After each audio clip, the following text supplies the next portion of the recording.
Hey kids, you're about to listen to a comedy podcast. That means that none of this is medical advice. If you need medical advice or medical care, contact your doctor. Welcome to the Jock podcast featuring Dr. London Smith. Remember, stay at home for the better. Don't be a COVID spreader. Introducing your host, Dr. London Smith. Hello, and welcome to the Jock podcast, where we discuss fitness and health and how to incorporate our modern understanding of science and medicine into our daily lives, but without it being so boring. I'm your host, drlondonsmith.com. I'd like to begin by apologizing to our listeners. We've received some feedback about the overuse of complicated medical terminology I've been using, such as bone scintography and Easter. So I will do my best to temper my vocabulary better as we go forward. Here to help with that is our producer, Cameron. Hi, yo, When Cameron heard about the Easter Bunny, he said in kind of a strange voice, "It's rabbit hunting season." And then, so Cameron, you just picked up a gun and left. Well, yeah. And then when you came back, I noticed that the barrel of the gun was bent all the way backwards. Yeah. I don't want to talk about that. I mean, I will sure talk you don't about wanna... it. Well, what do you think happened, Dr. London? The stupid rabbit stuck his little fingers right into both barrels of my shotgun. And so then when I shot it, it kind of bent my gun, pointed it right back at me, shot me in the face, blew black dust on my face, just like guns do. Aww. I'm sorry to hear that, Cameron. So I guess my experience with guns would be that, if someone stuck their finger in, then it would just shoot their fingers off. Well, yeah, how do you think I feel? Getting beaten by a little rabbit like that. And it was just a normal rabbit that was just around, and when you try to shoot it, yeah, no, this was just a completely normal average. I mean, it was gray. Does that make a difference science-wise? Like I'm not sure. You're a doctor. Yeah, well, for one thing, I'm not, a vet, but also, yeah, as far as I'm aware, it just seems odd. I guess you are just as surprised as I am about that result. Yeah, well, I'm not a scientist. I'm not an animal scientist. You're closer to an animal scientist than me. Yeah, just the one specific type of animal, which is human. But in any case, also with us is Digital in the house.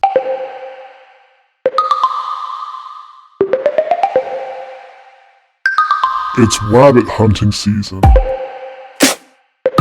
It's rabbit hunting season. It's rabbit hunting season. Yeah, no, this was just a completely Normal average, and it was. It was gray. Does that make a difference? And Cameron tells me that we can also expect a special guest today. Well, and I do want to say right here, DJ Dylan, thank you for that lovely beat. But I also want to say that, just for the record here, me and DJ Dylan, we are unknowing accomplices to whatever Dr. London's actions are. I just want to say that at the beginning of the podcast. Yes. We are just taking orders. That is it. And so if something were to go down and people were to get arrested or anything like that, me and DJ Dylan don't know anything. We're just the sidekicks. I'm sorry, Cameron, what are you saying? Do you think something's going to happen today? No, I just said nothing's going to happen, and nothing has happened in the past. We don't know anything. We are unknowing accomplices to what Dr. London's actions are. Okay, well, for our listeners, I should clarify, be clear here. This is a medical education podcast. So I don't know, Cameron, how it would turn into... You're going to bring me the money. Okay, you hear that? Don't cry. Who are you talking to? Huh? Just go ahead with the podcast. 3, 2, 1, and action. Were you threatening someone? That really doesn't sound like me. Well, The voice did. That just doesn't sound like something I would do. So, And you gesturing angrily. it really doesn't sound like something I would do. So let's just, if we 3 and 2 and a 1. Okay. So before we move on, I would like to address a bit of listener feedback. This feedback was scribbled on a piece of paper that I found floating in my coffee. Quote, Howard, this isn't funny since your daughter had that awful smell. End quote. First of all, I would like to thank you so much for your insightful question on the Jock Doc podcast. To answer your question, I would like to first clarify that my name is not Howard. Neither can I speak for the scent of his daughter. But one thing I have learned about jokes over the years is that sometimes a bad smell can help a joke and even be the basis for a joke. And you know what I've learned about jokes over the years is that if you plainly explain it, it's so much funnier. It's so funny when you just plainly explain why something's funny. Okay. I just... so it's just my opinion and not a medical one. So... Maybe this listener is right about it. I was just trying to answer their question. In any case, thank you for listening. At this point, I would normally share, a medical anecdote from clinical life, but our producer Cameron has actually been very emphatic that he wants to contribute to medical lessons here. Yes. So you have some tips together? We are continuing our what do you want to call it? Lesson plan? Cameron's coronavirus tips. Cameron's coronavirus tips. Our series, I guess. Well, yours. Yeah, this is part 3 of my series talking about what everyone's talking about, which is the coronavirus. Right? Right. Sorry, I didn't realize I had to confirm for you. Yes, that is what you're talking about. And so, if you haven't listened over the last 2 weeks, 2 weeks ago, I had gone into the deepest part of the ocean in my quarantine submarine in order to get away from the virus. Which, the deepest part of the ocean, in your mind... is the bottom of the YMCA swimming pool, yes. Yeah, I just wanted to clarify. Unfortunately, the virus can get you if you are frequently surfacing to get snacks from the vending machine, which we unfortunately found out. So we moved to the quarantine trampoline, which is where I was last week. And if you didn't listen, the quarantine trampoline allows you to jump as fast as you can away from the people with the disease who might be in the trampoline with you. Well, theoretically, so it was just a trampoline. Well, it's a trampoline, and there's there's the net. You got to remember the net. Yeah, no, I agree. There's a net surrounding the trampoline. The unfortunate part of that is, if you're having a party in the trampoline, there's just too many people. And since I've definitely been partying a lot lately, that put a lot of stress on the trampoline. It couldn't hold, and we ended up kind of breaking the trampoline. Was the issue. Well, and I have to imagine that the seagulls that you attracted to the top of it and the snakes that you kept below surely caused some types of problems. Like, I don't know about your guests. Bird poop all over them, yeah, of course. So, and even having guests over, one of the, things about this virus is that you want to avoid close contact with people. It's social distancing. I mean, there couldn't have been more than 150 people in this trampoline. But unfortunately, even though I'm continuously jumping away from people trying to breathe in my face, if all 150 people are doing this, the trampoline just can't support that kind of weight, everyone jumping away from each other constantly in sort of a vicious circle. Right. It looked sort of like a spiraling drain, but of people avoiding the virus. So this week, now this is going to sound a little contradictory to what we talked about 2 weeks ago in terms of the best way to get away from this disease is to go as low as possible. I have moved on to the quarantine mezzanine. Wow. Which a mezzanine, of course, is sort of when there's like a staircase and it's not a full second floor, but it's just kind of like a little loft area in your house. Right.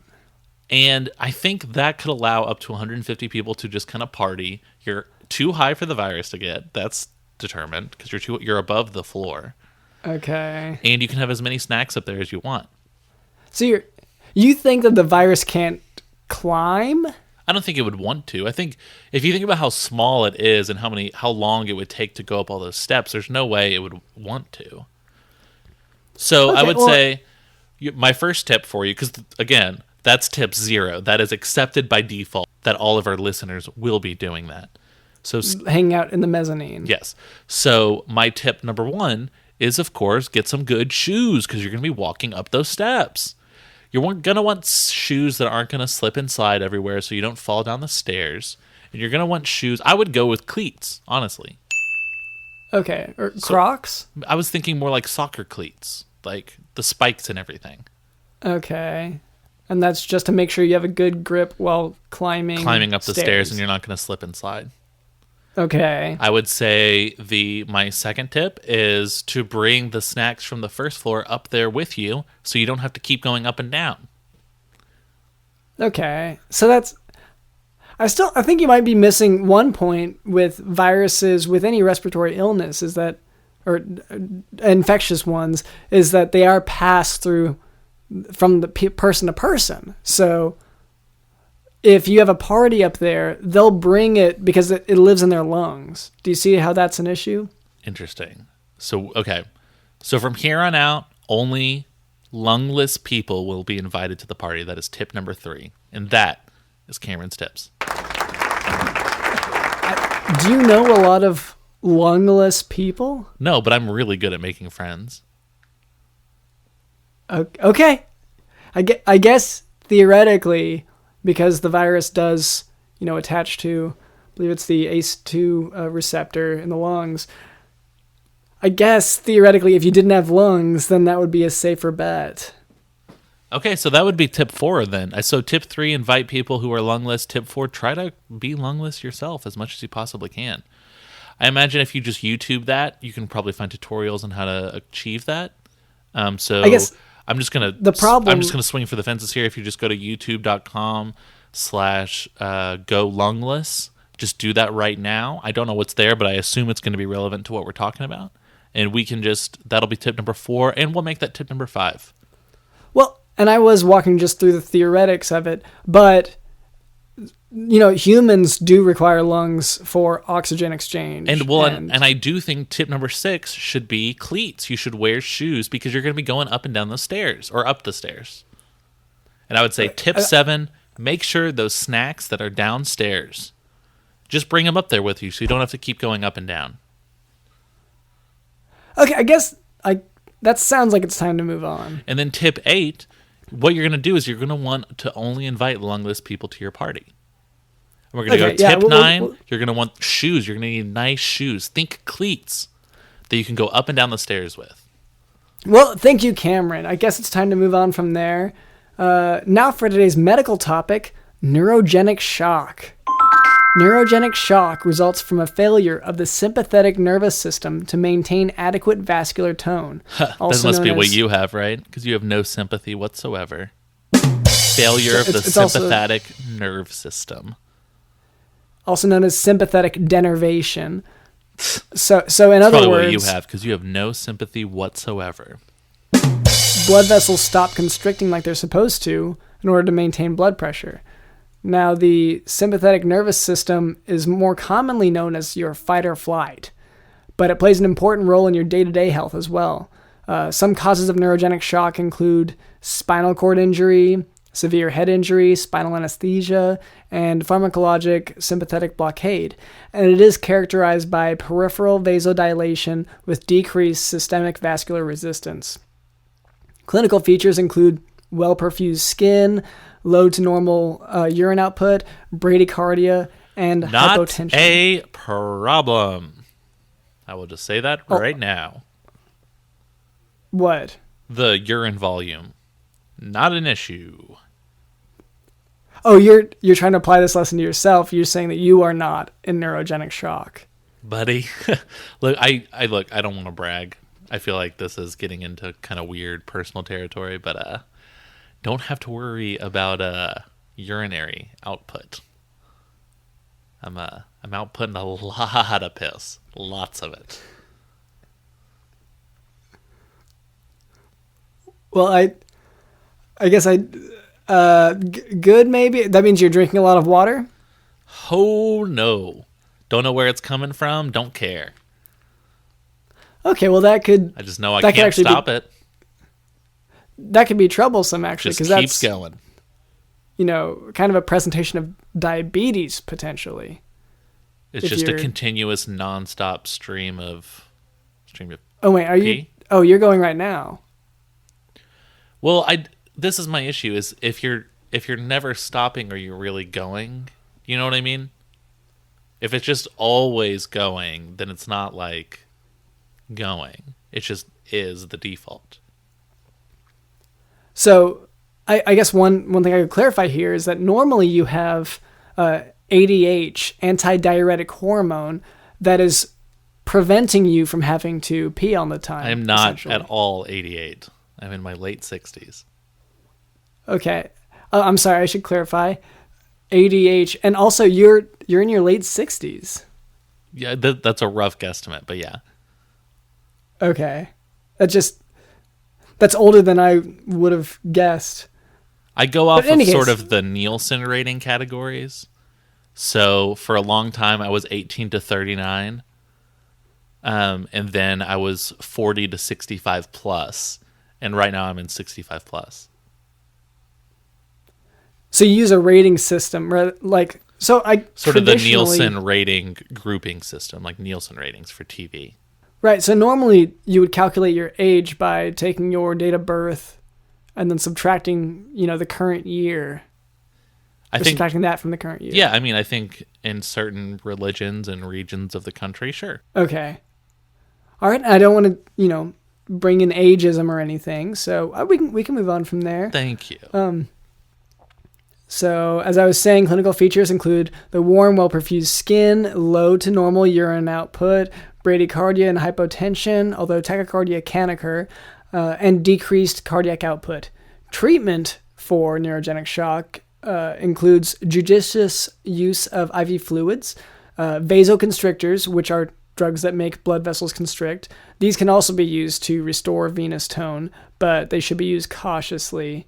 Patients may also be put into the supine or Trendelenburg position, and because fight or flight can affect hot and cold, treatment also includes maintenance of the patient's body temperature.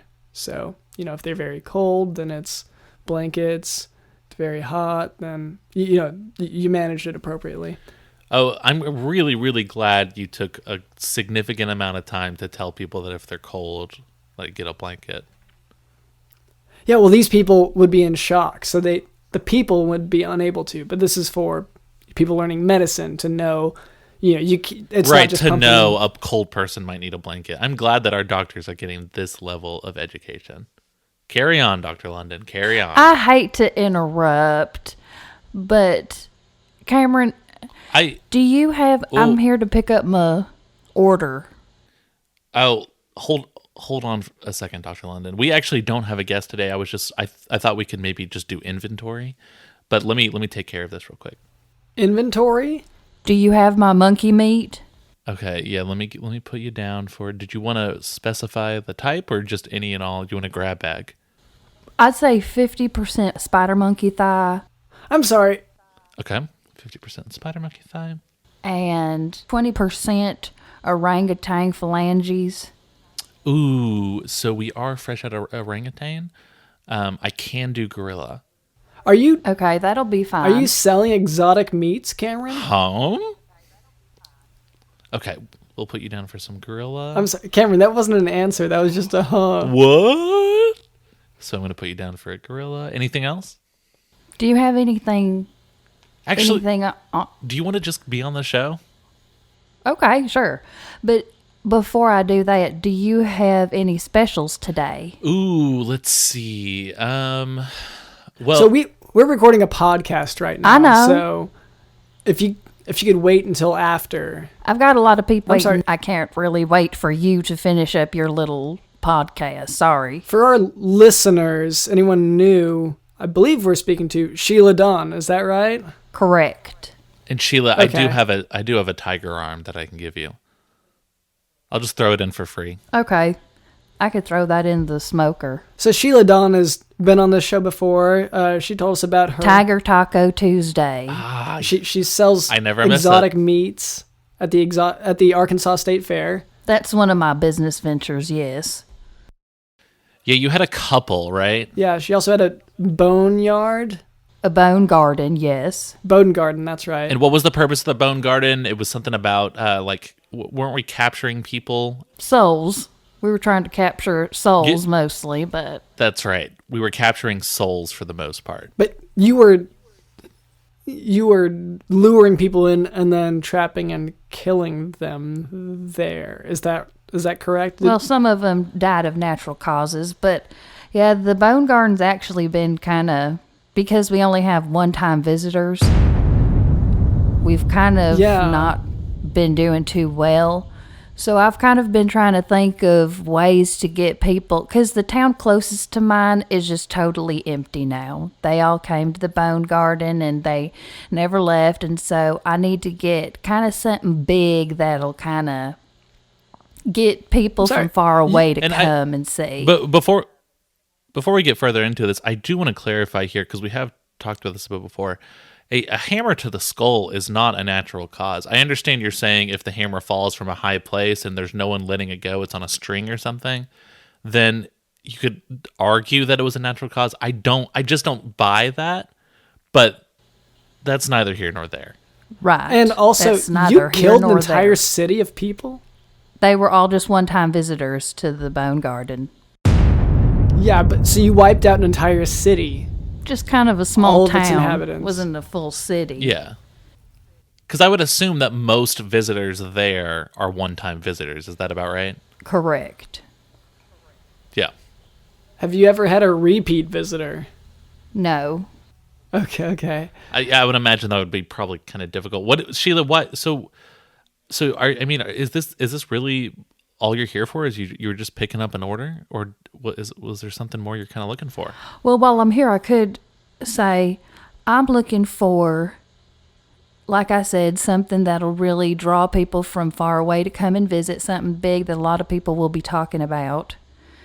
And I've been hunting for years for the most exotic meat, the Easter bunny. Whoa. Okay. Now, I'm not talking about just a rabbit. I'm talking about the 8.5-foot magical demon that knows your children and comes into your house every Easter and gives them baskets of stuff. That's the one I'm talking about. No, Sheila, you swore that you would leave him alone. I did for a couple years. I did stick up to my word, but the bone garden is just suffering so bad with the one-time visitor thing, so. Okay, well, I want to clarify a few things. One thing I forgot to mention about your first visit with us is that your exotic meats that you sell Can you are imagine cooked the roadkill. magical powers that I would absorb if I ate Easter bunny meat? No, duh, Sheila. Of course you would acquire magical powers, but that's the kind of power that we weren't meant to have. That's the power you weren't meant to have. No, that's why it Speak was for bestowed yourself. upon to a bunny instead of a human, because a human cannot have that kind of power. It's like the ring. So if you see him he's got a vertical pinstripe suit, a monocle, and a top hat. So this isn't the bunny that Cameron 6 foot ran long into. ears, big bunny feet, Cameron recently had an Bunny encounter with a rabbit.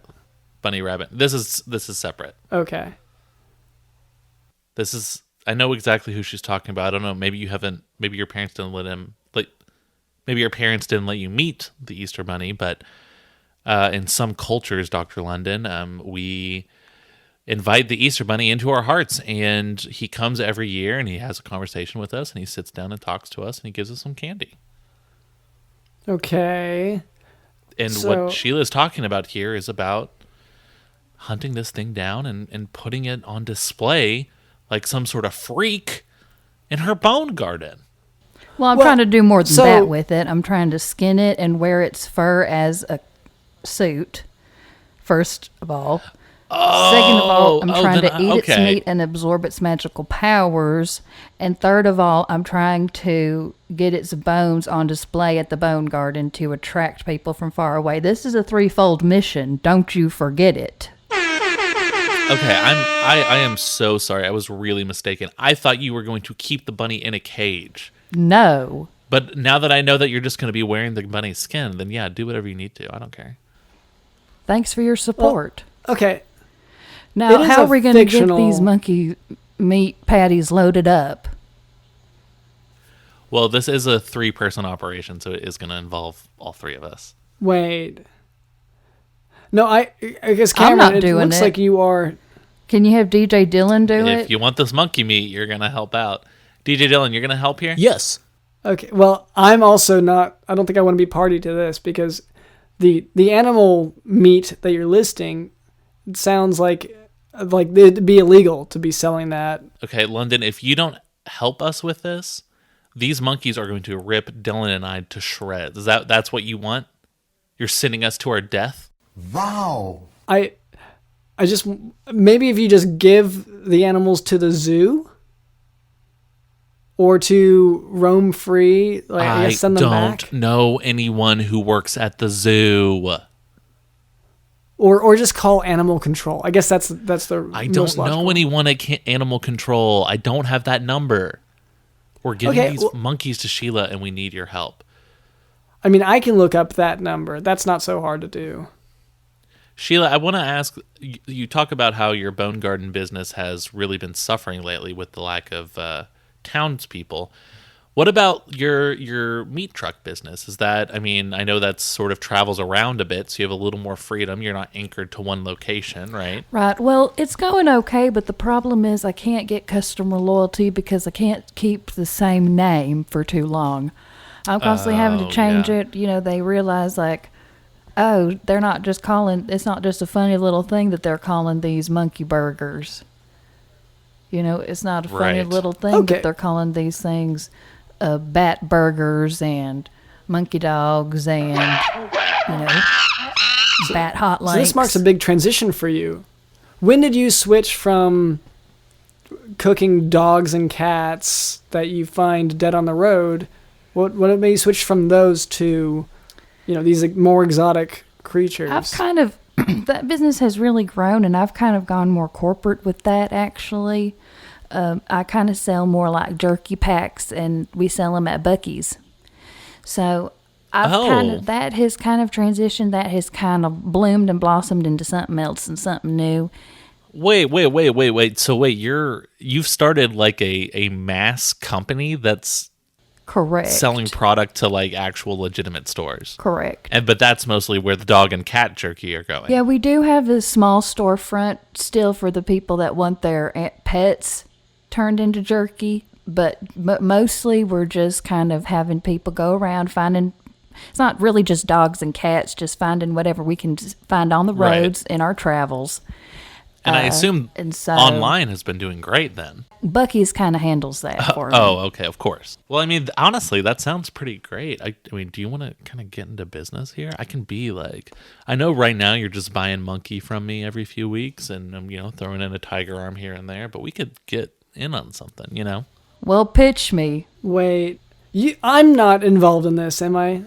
Well, you're talking about like lack of people, like lack of customers. We have new guests on this show every single week. So we just kind of filter them to you. Do you see what I'm saying? They come on the show, we say, "Oh, you know what? We have a season passes to a pretty cool place to go to." Give them those season passes. Where do you think they're going to go? Sure, we can get some type of little coupon book for them. The Bone Garden? But really, I'm looking more for, if I find the Easter Bunny and I put the Easter Bunny's bones on display, I will have people coming worldwide to see this. That is true. That's the type of business I'm trying to generate here. What does that look like? You're talking about hunting the Easter Bunny. What are you doing to lure him? What are you doing to hunt him? And where are you going? I'm kind of standing outside of people's houses that I know have kids, and I'm kind of just standing there all night long trying to stay awake, trying to see when the Easter Bunny appears in their living rooms, and so far I've not had any luck. I am starting to get some volunteers, some other people that are willing to look through windows all night. Of homes with So small I'm children. hoping this year I'll be able to. I usually end up falling asleep, so I'm hoping I've got volunteers. We can be on the lookout. We can get it this time, and I'm putting it out here to all your listeners. You know, if you have kids and you invited into your home to leave at your kids' presence, please monitor it and let me know so I can kind of figure out. And I can't figure out, how he transports and.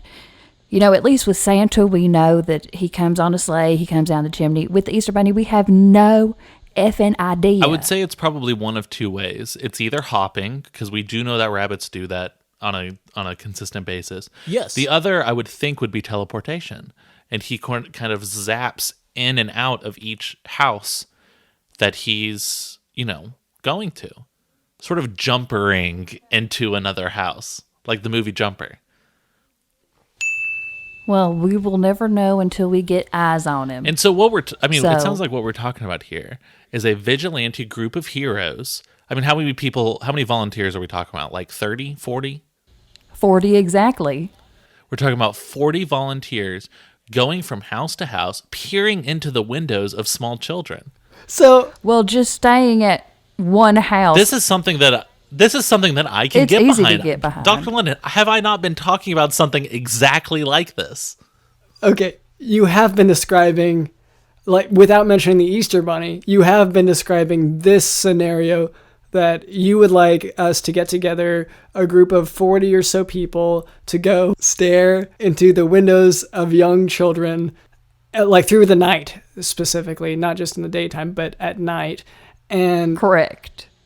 If we need to get video cameras, if you can't promise to stay awake, we could probably rummage around and find about 10, 15 video cameras. I guess one of the ways that, from my understanding of how, people go about hunting rare creatures, is that they'll find out where they've been spotted before in the wild. I saw him once as a child. I will be honest with you. Where did you see the Easter Bunny?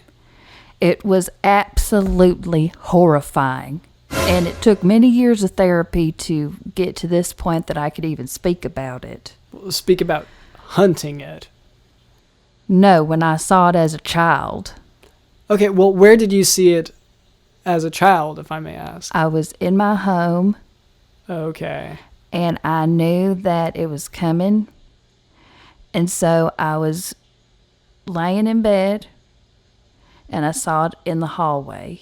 It was standing in my doorway staring at me. And the evil that I felt that night. Oh, I'm getting chills. I have never experienced anything like that. And I have met many, many murderers, serial killers. Wait. Maybe that's a separate topic, but you've met many serial killers? Haven't we all? To my knowledge, no. No, I have not. Well, I actually think on this show we have. So I'd put a pin in We don't that talk one, to... I mean, aside from the present company, I don't think we've had that many serial killers on here. Whoa. Don't call our guest throwing a assumptions Dr. around London. about me because I've got a southern accent. Sheila, I am so...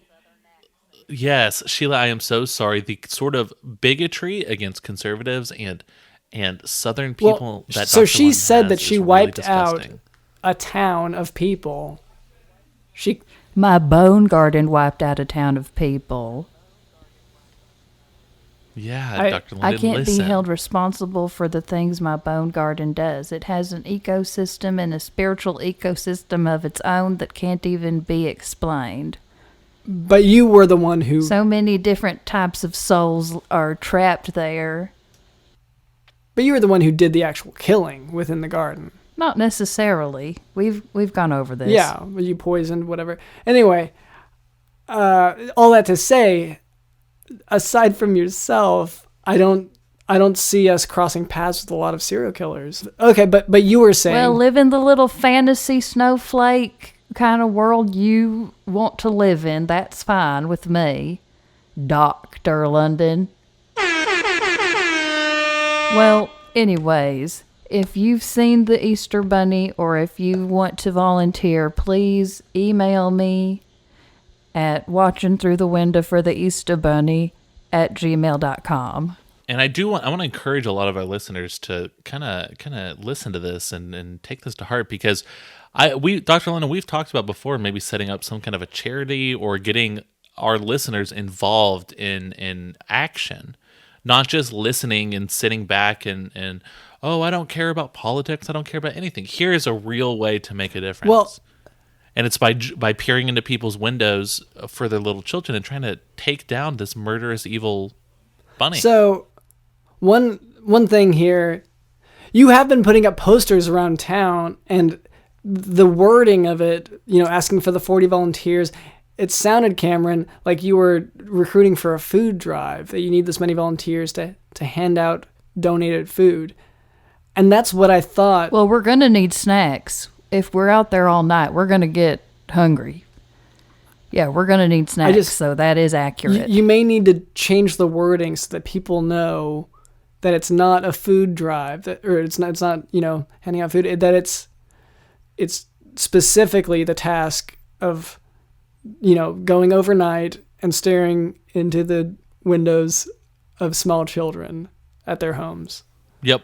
The posters are misleading, and I have seen them everywhere. I'm not really a micromanager, so I sort of like to give people the tools that they're going to need and then sort of let them improvise from there, I guess.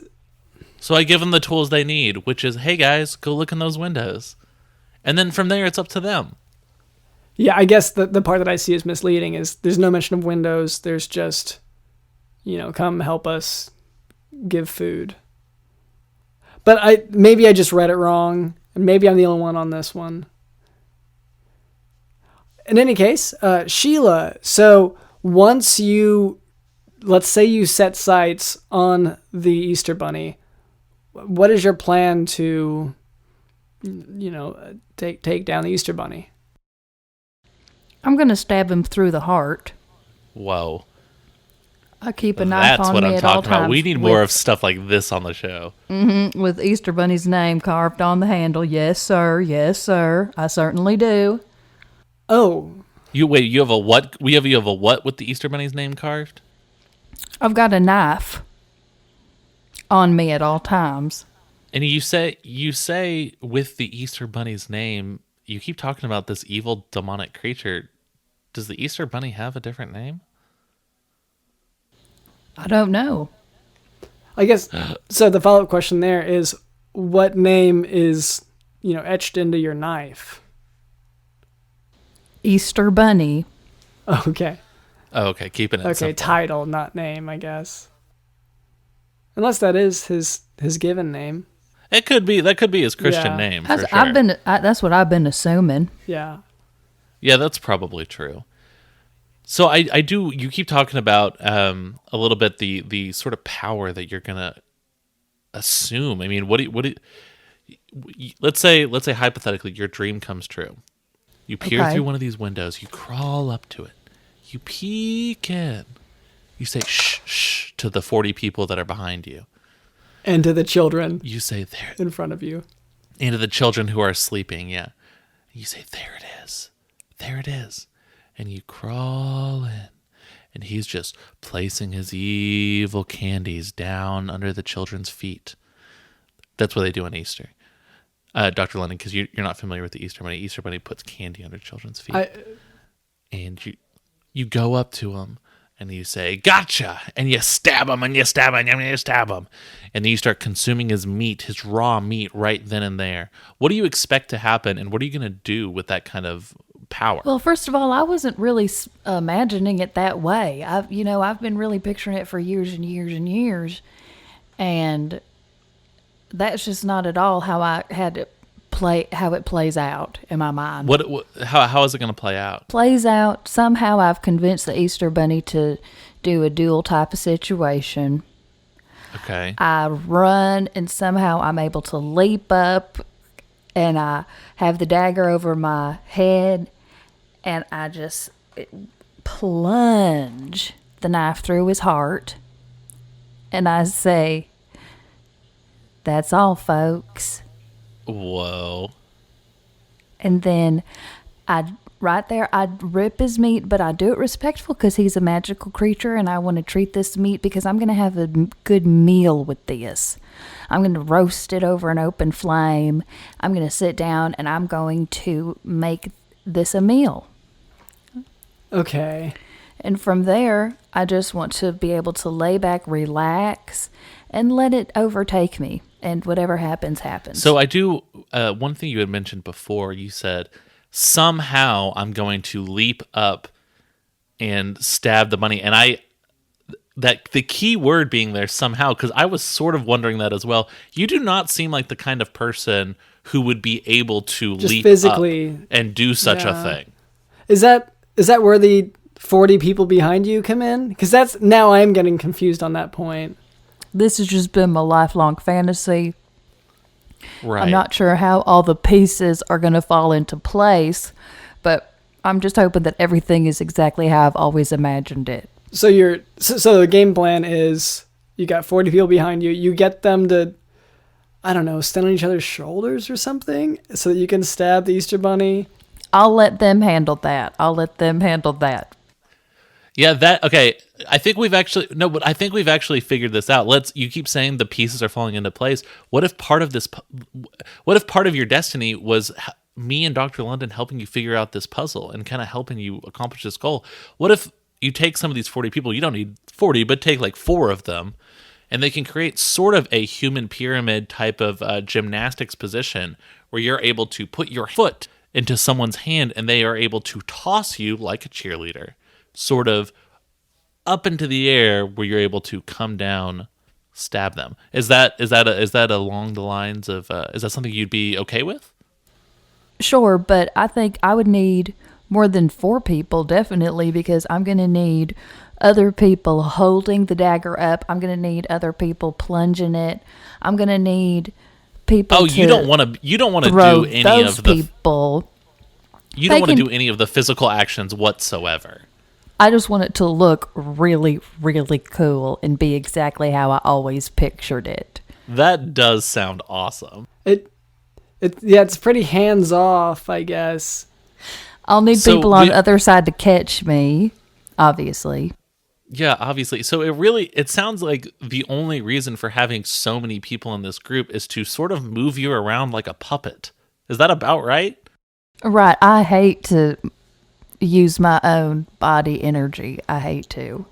Oh, that's a separate principle of yours? It's just something I hate. I hate having to use my body energy. You have told me multiple times, keep the energy in the boneyard. Right. That's where the energy needs to be left. And so that's what I'm saying. I need you 3 young men, strong, able-bodied, to load this monkey meat up in my van. And I guess if it's already prepared. All right. The monkey meat's not. It's just monkeys. So, okay, well then I can't be. The 3 of us just need to wrestle these monkeys down. Is what I what can't has be to a happen. part of that. I don't think. But so, DJ Dylan, can you? Okay, are we going to do this right now? No. Yes. Okay. No, I'm emphatically not doing that. Thank God we're recording at my house right now. Right? Who knew that even the office would be closed? Yeah. So I'm just gonna go upstairs real quick. I'm just gonna open up the attic. I'm just gonna go ahead and let the monkeys out, and then if the 3 of us could sort of get together. You say it as if I'm going to, but the answer is still no. What? Let's just wrap things up now. You're not going to have a choice if you've got a 2-ton gorilla running at you, Dr. London. You're going to need to. Your pacifist attitude is not going to work in that situation. With great power comes great responsibility, Dr. London, and your we power all right now know that.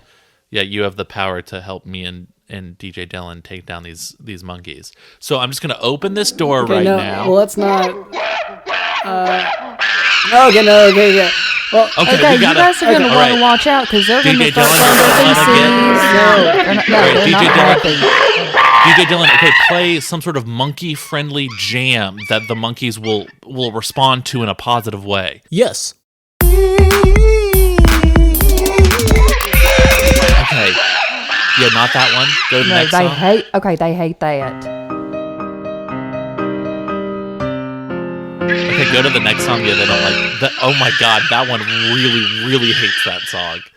Okay, thank you to Sheila Dawn for being on the podcast again.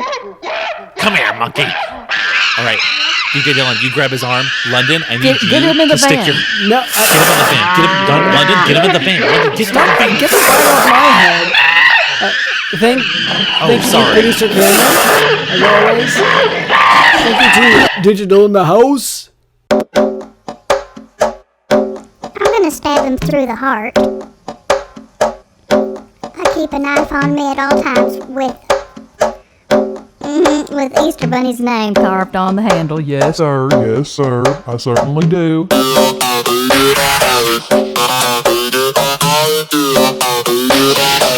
Oh, yes, sir. Yes, sir. I certainly Do.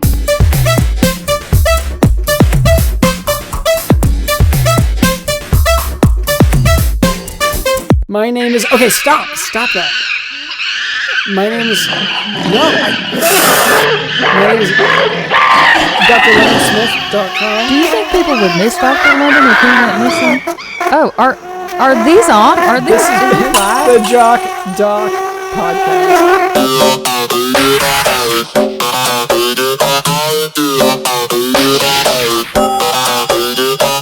The voices are chattering away in your head.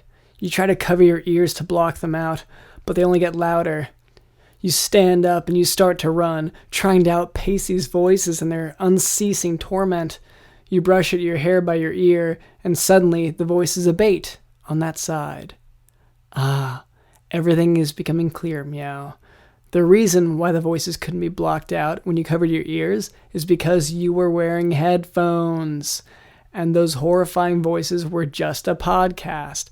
And speaking of horrifying podcasts, don't forget to leave your 5-star review of the Jock Doc podcast, in which you describe the efforts through which you have gone in order to rid yourself of the voices in your head.